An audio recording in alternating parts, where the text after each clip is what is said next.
Hello and welcome again to Between the Sheets, the programme where we look inside the papers to find the stories that you need to know about. Today I'm joined by Neesom, broadcaster and columnist, and of course comedian Dave Chawner. Thank you to you both. Welcome.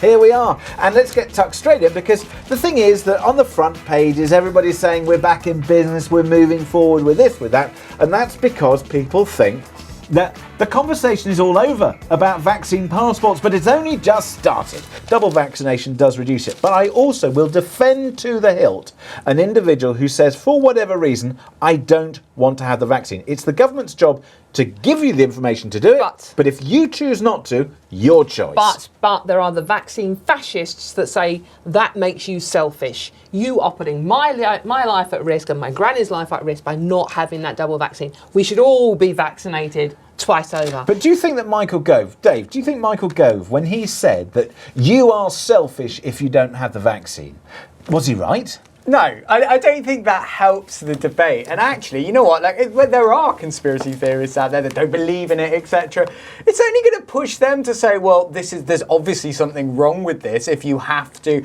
force people to get it. So it's not going to help anything. Exactly. And it's like I had this debate the other day, and it was a game pegged on Australia. I think it was in the Mail or the Times. I can't quite remember which paper now. But it was like, you now have the right. It's now considered plight to be able to go up to a complete stranger, say like if you're getting in a taxi and there's a driver, to say, I'm not getting in your cab unless you've been doubly vaccinated.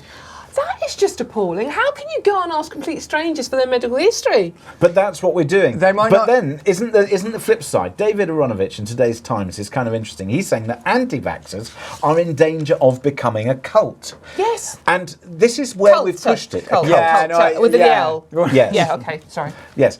Anti-vaxxers are in danger of... I've got a cold. Anti-vaxxers are in danger of becoming a cult.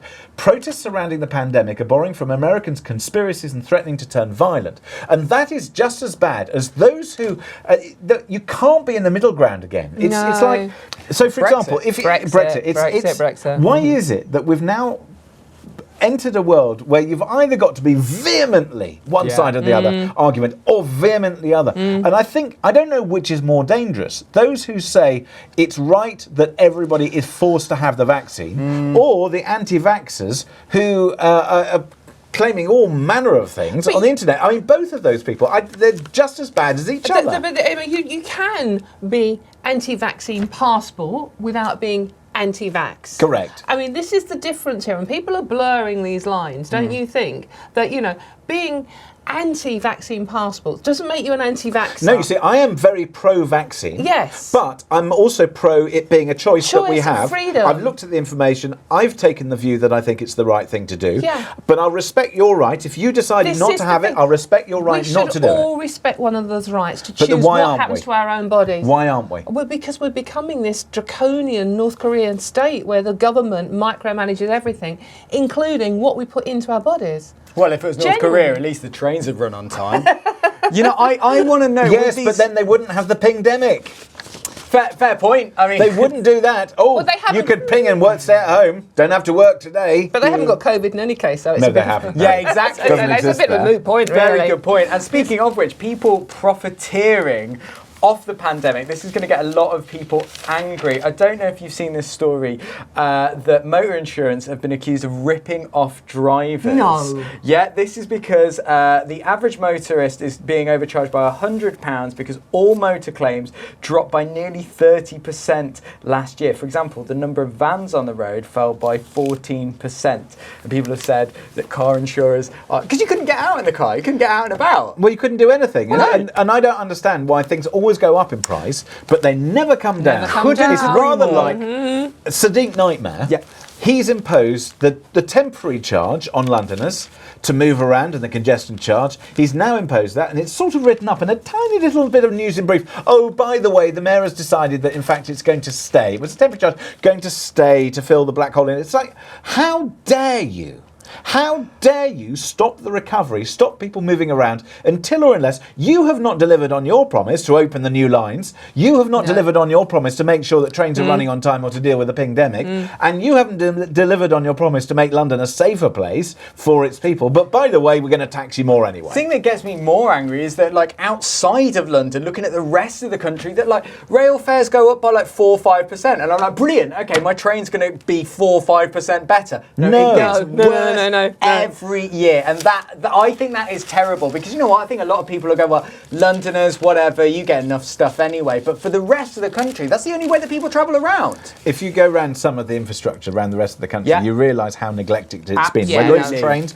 but also the roads as well. And the other thing, how look what's been done behind our backs. Two things. There's cycle lanes everywhere that nobody seems to be using properly. And then the second thing, there are holes in every single road, and they put 20-mile-an-hour limits everywhere. What the hell are they doing? We are governed by cretins, muppets, idiots, whatever you want to call them. Yeah, exactly. But on the other hand, gents, in London, we have got something to celebrate they're spending our money on. Oh, yes. The lump at Marble Arch. Why did they do that? It looks like the Teletubbies' very own rubbish tip, doesn't it? I mean, it is £2 million of our money. What? That could have been £2 million. spent. Yeah. For a slag heap. Can I say a slag heap? I mean, the picture when they did it was pretty bad, but it had big trees and everything else, and it's got these tiny little bushes. The grass hasn't grown properly. It's a muddy old thing. It just looks like a slag heap. It does look like a slag. I'm not sure you can still say that, but I mean, it does look like a slag heap, yeah. It's unbelievable. And it's got building site cabins all around it still. Any case, they've closed it after 2 days, so that was successful. What, they closed it? Money well spent. Money well spent. You know, roads, who needs roads. Oh, dear. And guys, talking of blithering idiots. Oh, yes. I would like giving a shout out to Professor Neil Ferguson. Oh, yes. Professor Lockdown. Yeah. Professor Lockdown. Yeah, the man with the morals of an alley cat, and a scientist who doesn't appear to know his arse from his... his elbow from his bottom. Bottom. Sorry, I'm so foul language. Any case, in the space of a week, Professor Neil Ferguson from Imperial College, evidently, just days after telling the UK to brace for 100,000 infections a day, has had a complete volte-face and is now saying, all over by October, everyone's fine, don't worry about it. But in a week. Can I just throw something in here? We have provided a platform for experts to predict into the future. When are we going to learn that just because somebody is an expert in something, which I'm sure he is, he's a professor, I'm sure he's done the training. He's an expert in having a go on his mistress. Well, that's just maybe. But breaking the rules. I'm sure that's the point. But nobody can predict into the future. And that's where we've got it wrong. We bring these people on as experts and say, what's going to happen? What should we do? And then we listen to their projections. If you listen to his projections, he said the last time, it could be between 50 and 100, or 50 and 110,000. So he was close on the lower levels, but not on the higher levels. And he was constantly scaremongering. And you know what? We are only... Yes, but in order to get the media attention, that's what you have to do, which I feel sympathy for these people slightly. I'm sorry to disagree with you. I feel sympathy for the fact that we're putting these people in this position to look into the future. Shoot me now. I wish I could. But... you can't do that, it's violence. Any case, but we're only giving a platform to the right kind of expert. But we're only giving a platform to the experts that are full of the doom-mongering, but stay it's at going home, back to don't vaxxers, go out, anti-vaxxers. We go right to the extreme instead of where is the middle line that says here is the sensible, pragmatic thing to do. Why? I hate him in any case. Why? Sorry, Dave. But why are we giving more room for debate, especially the BBC? And you can't get Neil Ferguson off the BBC. It's on the blooming weather. Like the Great Barrington Declaration, those scientists, respectable scientists, why don't they ever get a platform? But that's also because we've decided that there can no longer be conversations about. So, for example, if a lot of people gather because they are anti-vax or because they are anti-lockdown or because... I do think it should be reported. I don't understand why... Just because something's reported, oh, well, it might feed this, it might feed that, then the blanket news blackout feeds it even more. That's not the sort of country I want to live in. No. If you want to... The way I work is that whether I agree or disagree with something, I will absolutely make sure that we have people with their voices and their views so that you can hear them. And the way that you deal with it is not by cancelling, it's by argument and discussion. It's about debate. Debate Exactly. without hate, which is exactly what we do on this marvellous programme. Well, here's a debate. Yes, please. I would be very interested to see what both your views are on this. Michael Flynn, who is a small salesman over in Ireland. A small salesman. Small salesman. He's half a foot high. Yeah, he's blue. I think they call them Smurfs. He has his nickname's Mattress Mick. Doesn't tell you why his nickname's Mattress Mick because he owns a corner shop. He has banned people from keeping their cash in their bras. Well. Don't you keep your cash in your bras? Quite clearly not. It's the new BBC One show, Cash in the Bra. Right. He said it's for his own personal safety that after the heat wave, will not be accepting any bra money. Well, I mean, would you really want to have a sweaty note? Who honestly keeps the two-penny bits with the threepenny bits? I know. Yes. But who I honestly... don't even know what's happening today. Very good point. But who seriously keeps money in their intimate areas, James? Apparently some people in Dublin. Clearly, I think that should be banned, and I'm with him. Thank you. I'm with I Mattress must admit, Mick. I wouldn't want anything sweaty from anywhere No. intimate in your body. Meanwhile, can I surprise you with something? Go I on, thought give it was us a the try, love. I thought it was the sidebar of shame that was really well read. Clearly not. Guardian is the most widely read newspaper site for news, according to Ofcom. The research by Ofcom found that 23% of consumers who use websites or apps for news turn to The Guardian, which also hosts The Observer's online content. This is just such rubbish. Why would they lie about that, though? Catherine Viner, editor-in-chief of The Guardian News and Media, said, "The Ofcom research shows that our readers really trust The Guardian journalism." Actually, this is what I think of it. Why would they lie? Like, no, genuinely though, if we're doing debate without I hate. don't think it's a lie. See, I don't think it's a lie. It shows you 76% of all statistics are made up. Watch out, people. They're lying to you. They're lying, I say. I tell you what, I just think it was 76% of people who work at the BBC. I think they just asked the BBC. Because the BBC are the only people. £135,000 a year, by the way, spent by the BBC on The Guardian for 1,300 copies of that newspaper every week. Well done for spending our money so well, the BBC. Thank you. Thank you. It's free online as well. Do you know how many mounds of dirt you could get in Marble Arch for that sort of money? You know, it'd be brilliant. But it's a lovely. It costs what, £6 to go and have a look around a mound. Seriously? Yeah, a mound of dirt. Yeah, before they cancel it. That's Yeah. insane. Meanwhile- No, I think. Meanwhile, What's he getting out now, Dave? Meanwhile, to the world of television. So, interestingly enough, if you turn into the business pages, you'll find out that love is in the air for ITV as dividends set to return. Because, they've been putting on such good television. Meanwhile, if you were an investor in ITV, I suggest you be selling your shares quite quickly. Why? Because Carol wields the axe. Carol has ended the X Factor run after 17 years, probably 7 years too late. That's 10 years too late, to be honest. And ITV have got to invent some new programmes. thank If they're you. making money out of Love Island, which is a washed up load of old tripe. It's just Lord of the Flies in bikinis. Like, I don't understand why anyone would watch it. And they're not even bikinis, because we were talking about breasts just now and keeping your money in them. Very those aware I'm those looking. girls have so much underboob, they couldn't get half P there, could they, really? It is That's not astonishing that they've spent so much time rinsing this organisation that they've forgotten content is king, new ideas are where you make money, and streaming and digital transformation is what you need to do. I don't understand what on earth is going on Although there. they were well ahead of the curve on The Masked Singer, weren't they? You know what I mean? Like, that took off before the pandemic. absolutely. Wear a mask and sing. People are... It's a shocking programme. I quite enjoy it. God, like, I'm not quite going to say like anything. it. I'm sorry, dirty it's a bit of a television. guilty pleasure. I'm not going to say anything. Sorry, Joel. Speaking of It's organisations like, that are... was that a casual little name drop there? Yeah, he's Like, I got that. That wasn't a, I'm not, that's why I'm not rinsing Is he your mate? That's why I'm Is not he your rinsing mate? it. Yeah. But what I will say... Wow. Just what a name drop there. How is it? Where's he to review the papers? Bring him in. Right, thanks very much for that. Speaking of organisations that are getting rinsed, the RNLI, where do you stand on this one? People being asked to let immigrants drown, and I'm sure I'm going to get a load of hate, that you should show your... You woke lefty. You'll show your passport before you save the life. Where do you stand on this?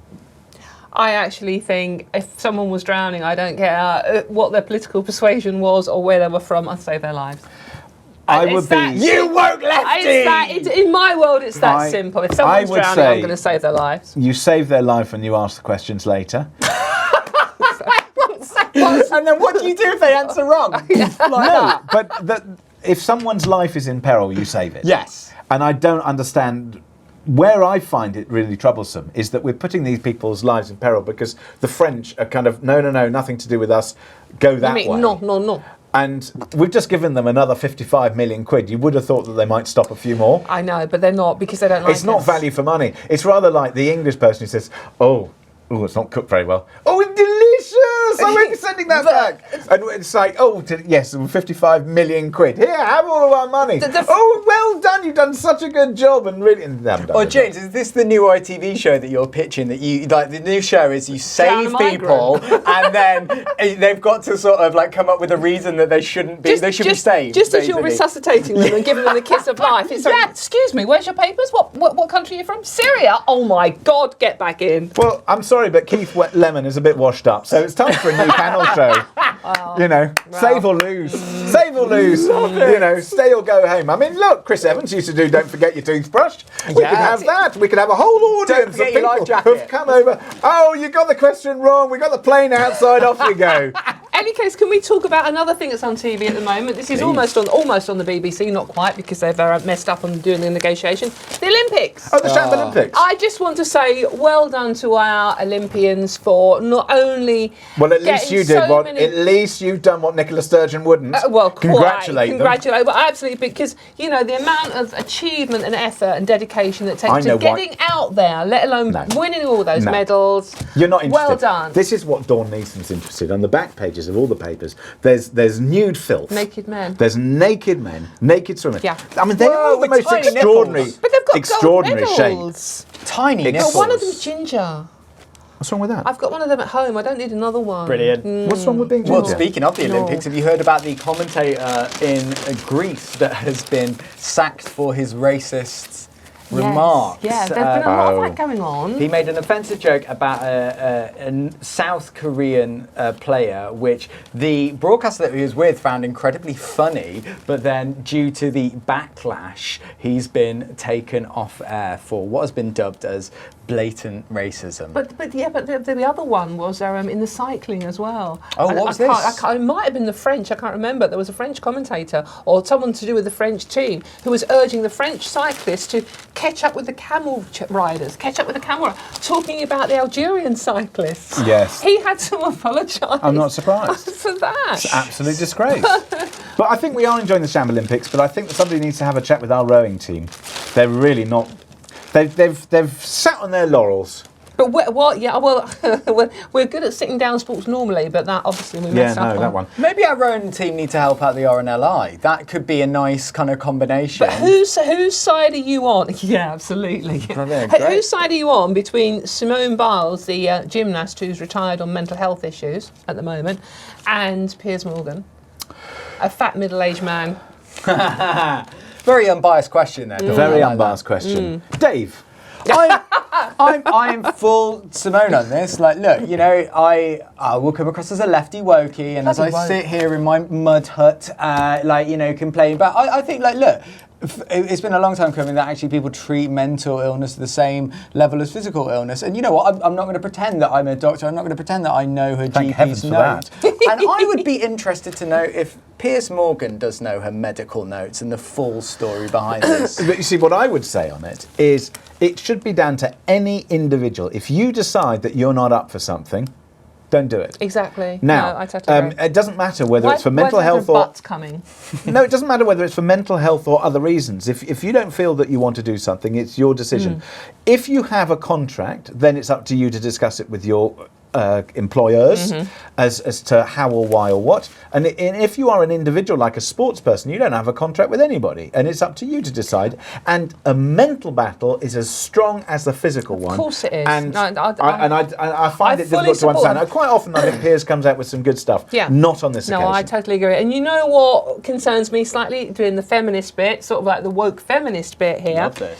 People have had a go at Naomi Osaka, the tennis player, for similar reasons, normally men again, as well as obviously now Simone Biles. But people like Tyson Fury, talking about their mental health and their struggle in their athletic career, is fine. Men support that. But a young woman saying similar things is targeted. But Any case, feminist hat off. No, keep it on. Let's talk about... No, keep on the feminist hat.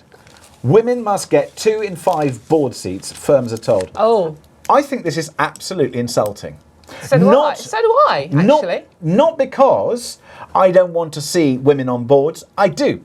I want to see more women. I want to see more variety. I want to see people from different economic and social backgrounds. I want to stop employing people on the basis of the colour of their skin or their sexuality or their gender.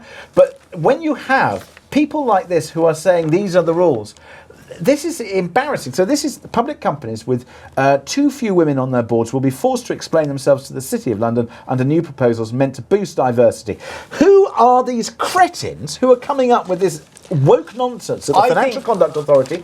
Get rid. It's going to make it worse. I think this is entirely embarrassing and also patronising that you say that 2 in 5 women should get board seats. I think it is so incredibly wrong that they think in a misogynistic way just giving the women furniture, just giving them the seats is going to be enough. Like, no, they're not going to sit on the boards, they're just going to give them the seats and say, go home, this will look lovely by a log fire. Just because you're a woman, you like furniture. But also, terrible. That's terrible. But I do like the idea of trying to push. I think actually. Where's Joel? He has mental health issues. Sorry. He's just going to go and retire and lie down for a bit. I'm actually here on a council grant, so that's, everyone wins. We're diverse here. We include people that... This, viewers, is charity. That's These are work experience. I wouldn't like to think that I've been given any job on the grounds that I had breasts, whether I kept money in them or not. Is that a genuine concern for people that they're being given this out of charity rather than merit? Honestly, I've got a friend who is being given more and more work. Now, this is their words, not mine. More and more work in the media industry because they are non-white. And he said to me, he goes, before the woke culture took over, I felt like I was pretty much invisible.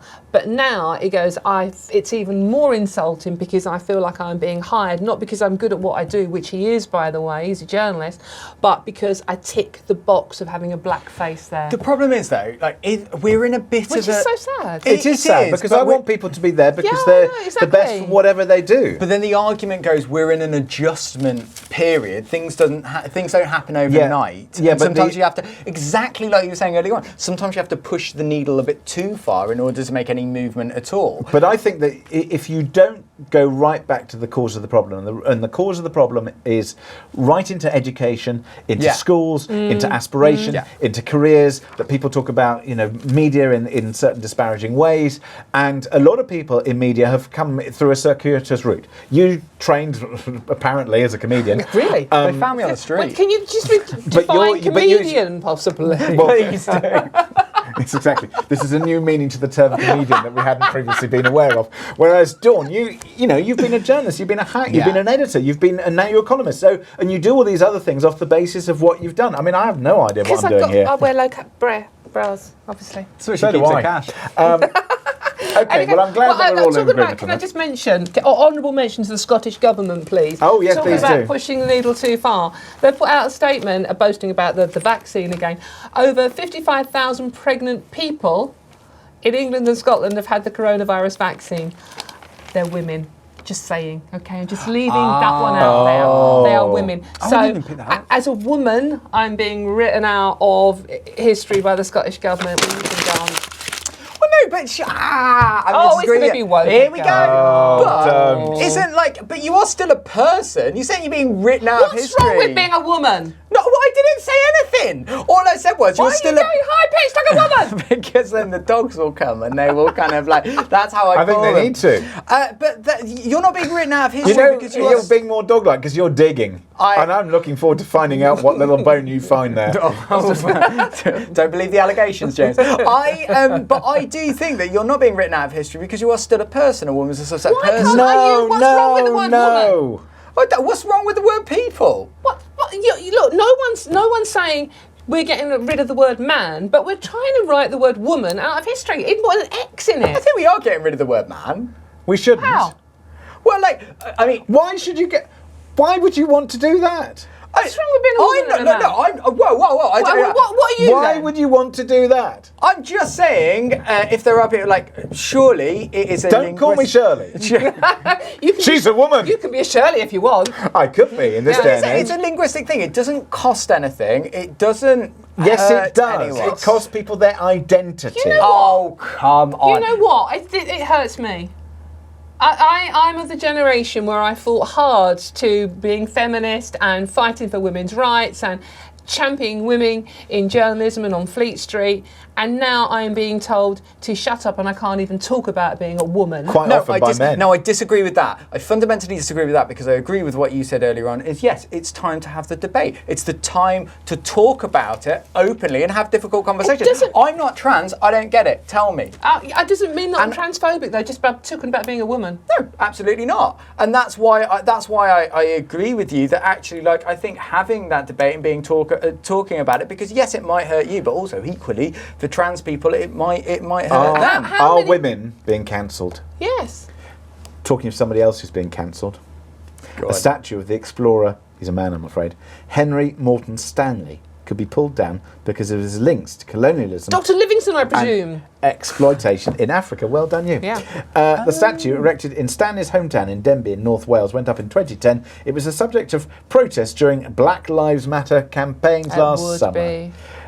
Where is this going to end? If you take down that statue, then we no longer know who he is, what he did, and also you can be relevant in history and done some good stuff, but also have some kind of nefarious part. But you can't judge people with today's qualities in yesterday's world, because otherwise, to be honest, you pull down every church because of what they did in the 15th, 16th, 17th, etc. I mean, you just would. I'm all for that. I mean, like, I'd love to have a little flat in the church. Like, yeah, pull them down.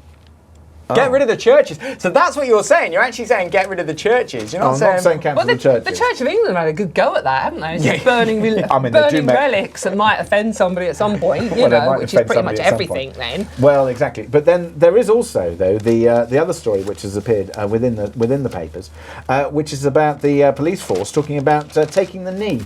Oh, not again. Are we still doing that? Did you not want to do that? Look, take the knee, don't take the knee. Wear a mask, don't wear a mask. Get the vaccine, don't get the vaccine. Your Here choice. We go. Tucked away in the bottom corner of the Telegraph.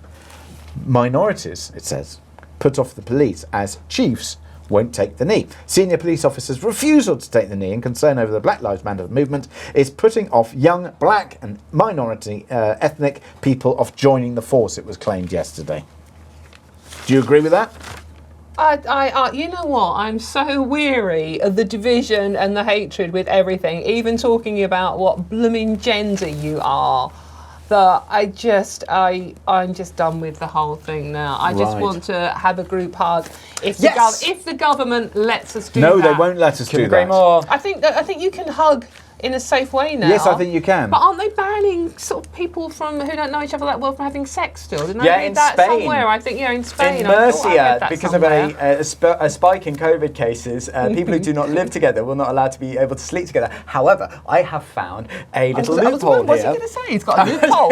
He's got a loophole for his spike. Keys in a bowl, people. Any private or public meeting between those who don't live together between the hours of 2 a.m. and 6 a.m. is prohibited. Now, I'm not going to give anyone any ideas, but I can see a big loophole there. I can see several ways around this particular one. There's always a way around it. Yeah. Meanwhile, since you love this newspaper... it's got me on it normally. Not today. Boss back toffs. No, that's what I'm saying. It's not today. So, I mean, who puts a headline on a national newspaper? Don't write the headlines. Chuffing Eck. Chuffing Eck, love. Northern accents will vanish soon. I mean, this is great news. No, it's not. We're all going to end up talking like James. No, that's terrible. Clipped southern. Good. Then we all might understand each other. All good music is Manc. That's what I think. Is what? Manc or Sheffield. Like the good bands. London's done its fair bit. Go Madness. Madness, yeah. Rolling Stones. I'm not against it, but I love a regional accent. Pet Shop Boys. Oh, maybe you're pushing it a bit far. Level 42. I don't know where they're Yeah, going you're from. definitely pushing it too far. And I'm going back into the 80s as well. I'm showing my... Yeah, so you are showing your age. But I like a regional accent. love a mean, I regional married accent. someone that's half-breed, half Manc. I mean... Lucky know, you. Cornish, Manc, Sheffield, Yorkshire. I know Birmingham, Sheffield's where in are you on Yorkshire. Birmingham? Oh, Yeah. well, my dad was a Brummie, and it's Oh, a yeah, terrible, Now, there that's you a go. disappointing accent, Yeah. isn't it? terrible accent. You can't... What's the So sexiest? disappointing. Oh, What's the sexiest? The sexiest accent? French. No. No, in this No. country, yeah. In Food. this country. Yeah, French. The simple answer. 2 words. The ones that Received. haven't drowned. Received pronunciation. What? No. Yeah, my accent. There's received pronunciation. There's never given pronunciation, is there? Well, quite. Very, very one-way system. It is that. a one-way But the system. and reason so it this is should be. happening is because the northern accent is going to it's 'Cause dying people's- out. The good. scientists have actually looked at Yes. this properly, haven't Yes, they? they And have. it is dying out. There's a whole And- full-page story on page 7 of the Star if you want. But I More like interesting a to look at regional Jack Grealish, to be accent. I honest, do although like that. I think he got dressed in the dark on this particular occasion. Yeah. Anyway, So I love these stockings, Nora. I think that's a Nora Batty reference there. can you try and ever say a northern accent? Go on. She says in her best Cockney. It may mean the end for phrases like bar gum, up cocker, stop mithering, Mithering. oi Pat, Oh, or Geordie. int. What does it? Sorry, what does int ginnell mean? It's just like watching Biker is- Grove if they've all had a Like a stroke. grove. That was Yeah, good. kind Come on, that was good. That's the first and last time I'm ever going to say that. What is int ginnell? I don't know. I'm from London. Yeah. Linguistics experts say children find words and phrases from the South easier to pronounce as they hear them more often in the media. I think that is true. I absolutely think that is true. Yeah, And, love the Americans for once. They've been watching Peppa Pig and everything's super mummy. Oh. I say, that's fantastic. What even- I think it's about time that we send more stuff over to the United States of America. Get them all speaking properly. Well, we have St. Harry. Please just keep him. Well- Please keep Harry. Yeah. I thought we'd got a whole programme without mentioning Harry. I know. But a brilliant story from the States is that in Washington, a couple are being sued for £112,000 because they gave a 1-star review to a roofing company. Oh, good story. They've been contacted by the company. The company's called ERS, and they are suing them for legal for damaging their reputation. However, and I think this is a big part that's overlooked in the story, the owner of the company got in touch with the man that left the review and said, "I know where you live." Well, I've just done your bloody room. Of course you do. Quite threatening, really. Quite threatening, but also I think reviews have to be genuine. And if you think Absolutely. somebody's terrible, Yeah. give them a terrible Absolutely. review. There's a great 5-star review of a place in Ohio that says this is a beautiful place. I used to go here when I was a kid. Brilliant time to get away from it all and relax. And it was a prison in Ohio, and I think that's a brilliant review. Very good review. Meanwhile, and finally from you, And finally, excuse me, my voice has gone all croaky and husky. I like That's it. because I'm going to talk about sex. Oh. Evidently, according to model Caprice Beret, who I like Caprice, as she's very funny and very feisty, her advice to women is have sex with hubby. It only takes 5 minutes. What do you do for the other 4, Caprice? That was my Yeah. query. Dinner, cigarette, whatever. She's saying that even if you're not in the mood, ladies, to keep men happy, because you're simple creatures, evidently, all you need is a good meal and a good cuddle. I'd say it's the opposite way round. And that keeps men happy. And so, girls, even if you've got a headache, keep your man happy, keep the home fires burning. See, I like stuff like that, especially in a committed relationship. You've got to do it once a week, and it's always when you're tired and you just want to go to. It's like it's like taking the bins out, right? That's what it's like. And you're like Your this. girlfriend's lucky. I could just take the bins out, love. Brace yourself. Is it the brown bins? It's kind of one of those. I just think it's a lot of faff. are you single at the moment? No, I'm not. Oh, I think my we need to have a my girlfriend conversation. is a lucky girl. No, I think it kind of Oh, goes. the voice went high there. I think we should move on. I'm Once so sorry, but once a we've week. now started airing your dirty linen problems on. Let's move on quickly, because my end finally it's a little bit of a picture story, but there we are. We'll try and see if I Go can on, explain let's it. show us your picture. Threat of legal action over snap of naked man chasing boar. A woman whose photograph of a naked man in pursuit of a wild boar at a Berlin lakeside went viral has said she might take legal action against the company that has immortalised the spectacle for model railway enthusiasts. And there is the picture. Look at that. That's a marvellous picture. Why was he... look, should I ask this question, but why was he chasing the boar in the first place? I have no idea. It's the like photo James of the was naked saying, man. it's the new series of Peppa Pig. Oh no! That's how no, they he was attract the chasing the American. boar because the boar had run off with his laptop bag. that old it went excuse. viral and left the model railway set at the scene. That old And look, excuse. there you are. You see, and then you got the model railway. It's a lovely story to be immortalised in a model railway like that. I think it's time for us to end this particular episode of Between the Sheets. I'm sure you've been entertained majorly. Yeah. So thanks once again to Dave Chawner and to Dawn Neesom. Thank you both very much indeed for staying between the sheets with me, James Max. We'll be back next time for some more action.